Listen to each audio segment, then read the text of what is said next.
Drama की शुरुआत में हमें जोसेन एरा का सीन दिखाया जाता है, जहां पर एक वेबीन को मौत की सज़ा सुनाई गई है और उसे जहर दिया जाएगा।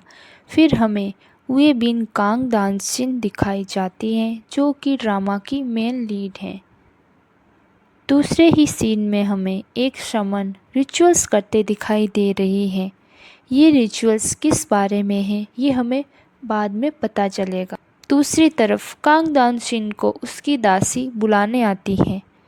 कांग दानसिन के आगे जहर का बाउल रख दिया जाता है। कांग दानसिन पहले तो बाउल को हाथ में पीने के लिए ले लेती हैं, लेकिन फिर कहती हैं, तुम्हें क्या लगता है बिना किसी अपराध के मैं जहर पी लूँगी? बाउल को फेंक देती हैं। पर इसी बीच दूसरा बाउल रख दिया जाता है और वो उसे भी फेंक देती हैं। इसी तरह वो 3-4 बाउल फेंक देती हैं, लेकिन बाद में उसे ज़बरदस्ती जहर पिला दिया जाता है और वो तड़प रही होती हैं।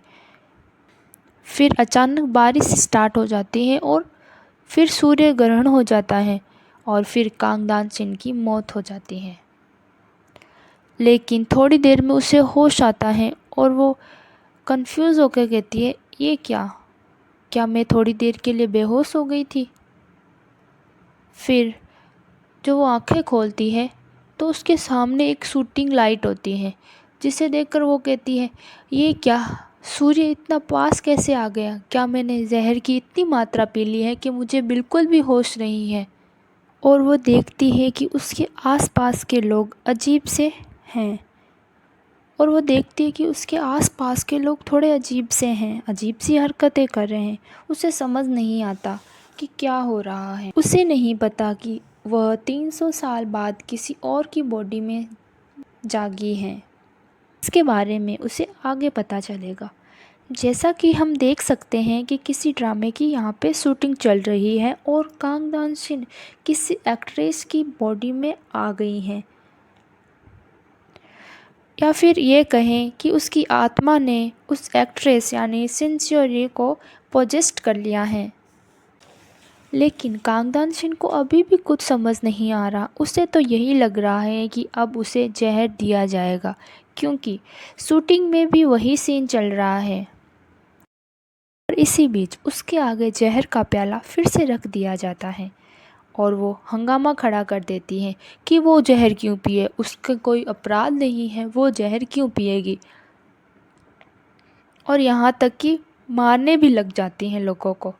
और कांग दानसिन तो अपना बचाव कर रही होती हैं, पर शूटिंग वालों को लगता है कि ये सिंच्योरी एक एक्स्ट्रा यानी बॉडी डबल के रोल में भी इतनी ओवर एक्टिंग क्यों कर रही है।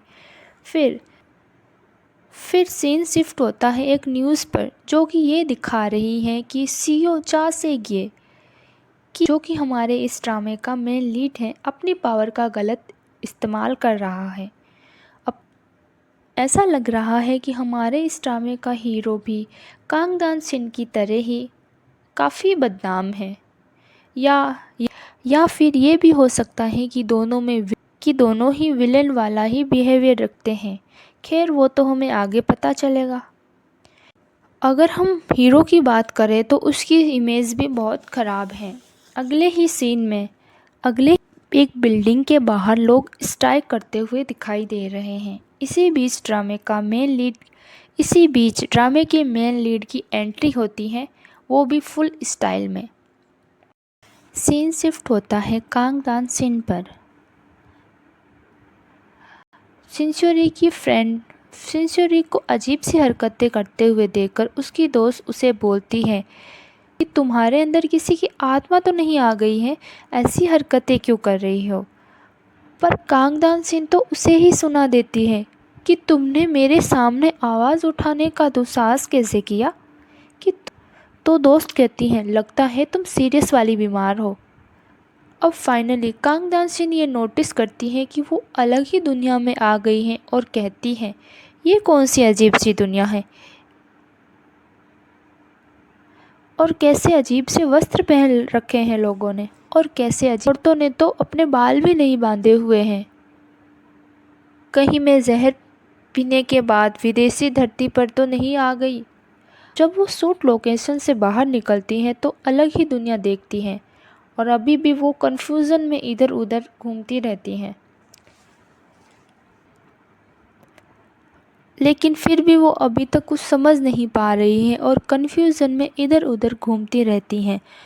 इसी बीच वो एक गाड़ी से टकराकर बेहोश हो जाती हैं। इसी बीच ये गाड़ी किसी और की नहीं, ड्रामा के मेन लीड चासे गिए की होती हैं, जो गाड़ी से निकलकर ये चेक करता है कि इतने में ही कांगदान सिंह को होश आ जाता है और वो रोड पर इधर उधर चलने लग जाती हैं। उसे नहीं पता ये क्या चल रहा है, उसे कुछ समझ नहीं आता। इतने में ही एक गाड़ी आकर उसे टक्कर मारने ही वाली होती है कि चासे गिए उसे अपनी ओर खींचकर उसे बचा लेता है और इसी बीच एक रोमांटिक सीन क्रिएट हो जाता है। और इसी आज के लिए बस इतना ही।